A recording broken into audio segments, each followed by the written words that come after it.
السلام علیکم۔ آج ہمارا موضوع ہے سبق ہمدردی، جو آپ کے کتاب کے صفحہ نمبر 20 پر موجود ہے۔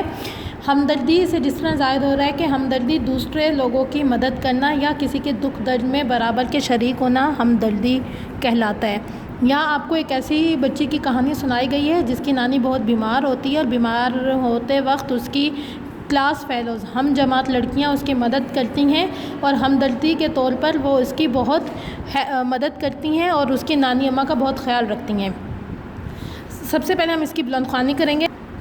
آپا صدیقہ کو نادرہ کی غیر حاضری پر بڑا تعجب ہوا۔ تعجب کہا جاتا ہے حیرانگی کو۔ اس لڑکی، اس کہانی میں جو سب سے اہم کردار ہے وہ نادرہ کا اور آپا صدیقہ کا ہے، کہ آپا صدیقہ ان کی ٹیچر تھیں۔ جس طرح اکثر ہم لوگ گھروں میں لڑکیاں پڑھتی ہیں اور ان کی جو باجی ہوتی ہیں وہ ان کی جو ٹیچر ہوتی ہیں، آپا صدیقہ بھی نادرہ کی ٹیچر تھیں۔ جی، آپا صدیقہ کو نادرہ کی غیر حاضری پہ بڑا تعجب ہوا۔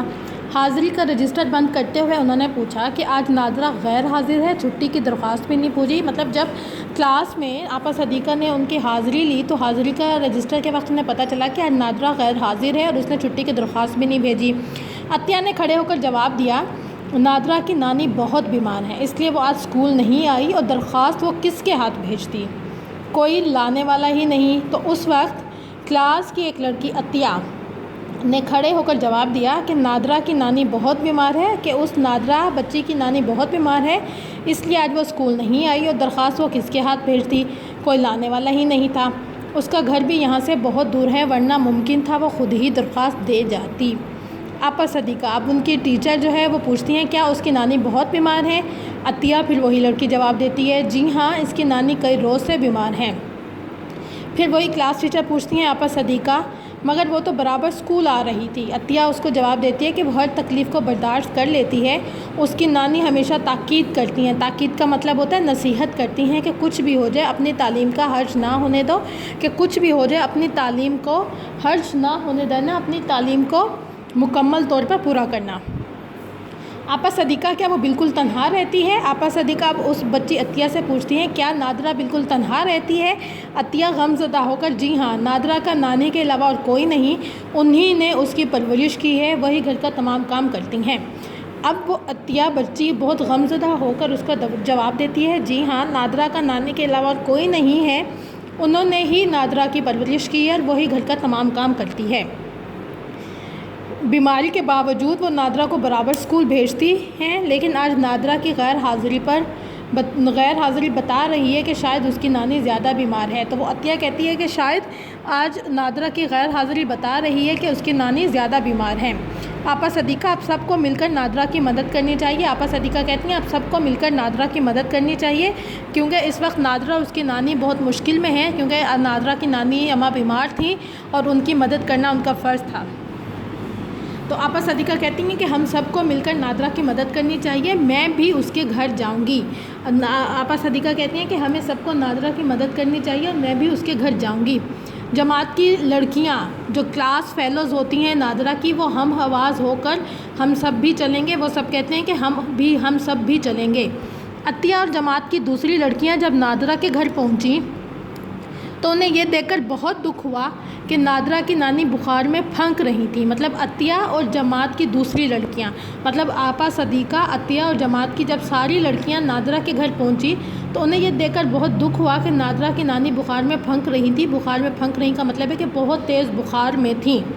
نادرہ ان کے سر پہ ٹھنڈے پانی کی پٹیاں رکھ رہی تھی اور آنکھوں سے آنسو جاری تھے، کیونکہ وہ اکیلی تھی اور اس کا نانی اماں کے علاوہ کوئی نہیں تھا۔ تو نادرہ ان کے سر پہ ٹھنڈے پانی کی پٹیاں رکھ رہی تھی اور آنکھوں سے آنسو جاری تھے۔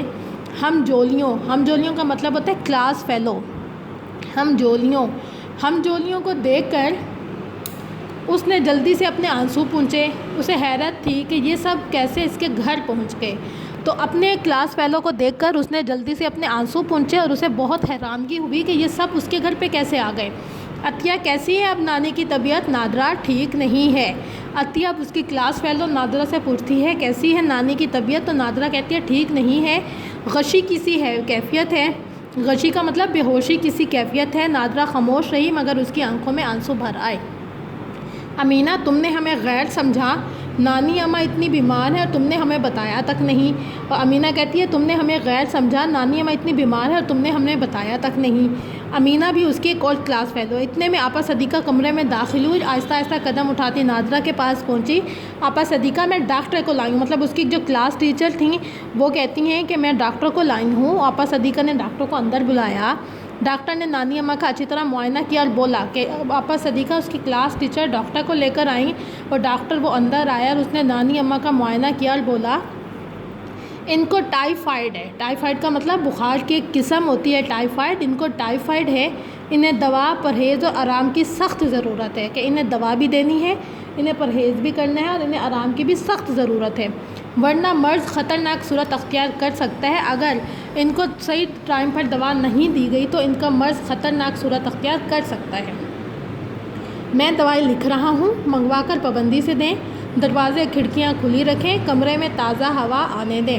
اب وہ ڈاکٹر مشورہ دیتا ہے کہ انہیں مرض کے ساتھ ساتھ آرام کی بھی ضرورت ہے, انہیں دوائیں کھلائیں, منگوا کر پابندی سے دیں. دروازے کھڑکیاں کھلی رکھیں تاکہ تازہ ہوا کمرے میں آئے. کمرے کی صفائی بھی کرائیں. دیکھیے چھت پر اور کونوں میں جالے لگے ہوئے ہیں, یہ سب اتروائیں. مطلب وہ اس کمرے کی حالت کے بارے میں دیکھ کر کہتے ہیں کہ وہ نانی اماں بیمار ہونے کی وجہ سے صفائی نہیں ہوئی تھی, کہ اس گھر کی صفائی کروائیں, جالے اور کونے جالے وغیرہ اتروائیں اور سب کچھ صاف کروائیں. آپا صدیقہ جو ان کی کلاس ٹیچر ہے وہ کہتی ہیں جی ہاں ڈاکٹر صاحب یہ سب کچھ ٹھیک ہو جائے گا. آپا صدیقہ نے ڈاکٹر صاحب کا شکریہ ادا کرتے ہوئے انہیں فیس دی اور دروازے تک رخصت کرائیں. آپا صدیقہ اب آپ کب ان کو دیکھنے آئیں گے؟ جب وہ ڈاکٹر کو دروازے تک چھوڑنے آتی ہیں تو وہ پوچھتی ہیں کہ آپ پھر کب دیکھنے آئیں گے ان کو؟ ڈاکٹر صاحب پرسوں. ہاں ٹیمپریچر کا ریکارڈ ضرور رکھیے گا. ٹیمپریچر مطلب بخار کا ریکارڈ ضرور رکھیں اور مریضہ کو تازہ پھلوں کا رس دیں.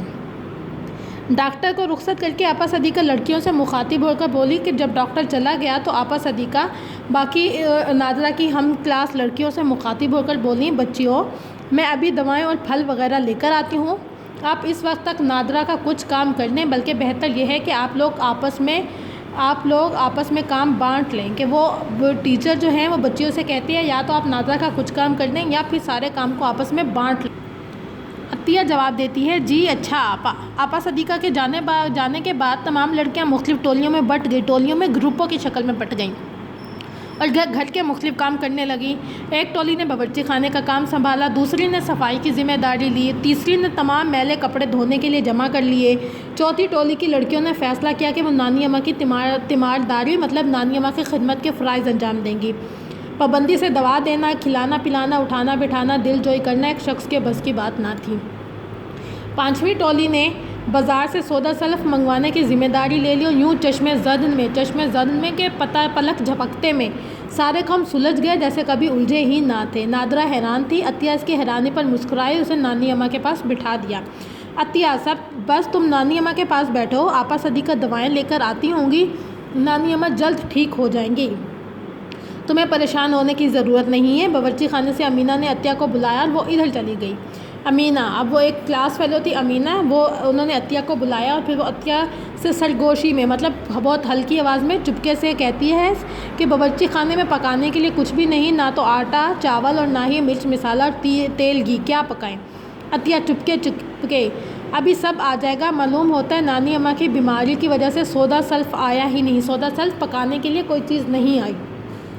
بھلا لاتا بھی کون؟ افسوس ہم بھی کتنے غافل اور لاپرواہ ہیں. جانے نادرہ کب سے بھوکی ہے. کچھ ہی دیر میں آپا صدیقہ دواؤں اور پھلوں سے بھری ٹوکری لے کر گھر میں داخل ہوئی. انہوں نے دیکھا کہ بچیوں نے پلک جھپکتے میں صفائی کر کے کمرے کا نقشہ بدل دیا تھا. وہ بہت خوش ہوئیں. انہوں نے تھرمامیٹر نانی کے منہ میں لگا دیا.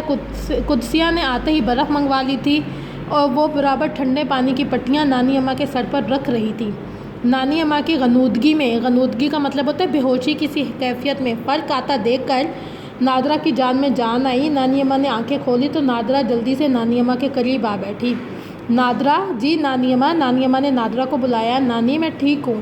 نادرہ جی ہاں آپ بالکل ٹھیک ہیں. آپا صدیقہ نے نادرہ کو اشارہ کیا کہ وہ انہیں زیادہ کچھ نہ بتائے. نانی تم نے کچھ کھایا؟ نانی اماں نے بڑی مشکل سے جملہ پورا کیا. نادرہ جی ہاں میں نے کھا لیا ہے, آپ آرام کیجیے. رقیہ کی ٹولی, اب یہ چوتھی ٹولی تھی. رقیہ کی ٹولی نانی کی خدمت پر مامور تھی. مطلب رقیہ کی جو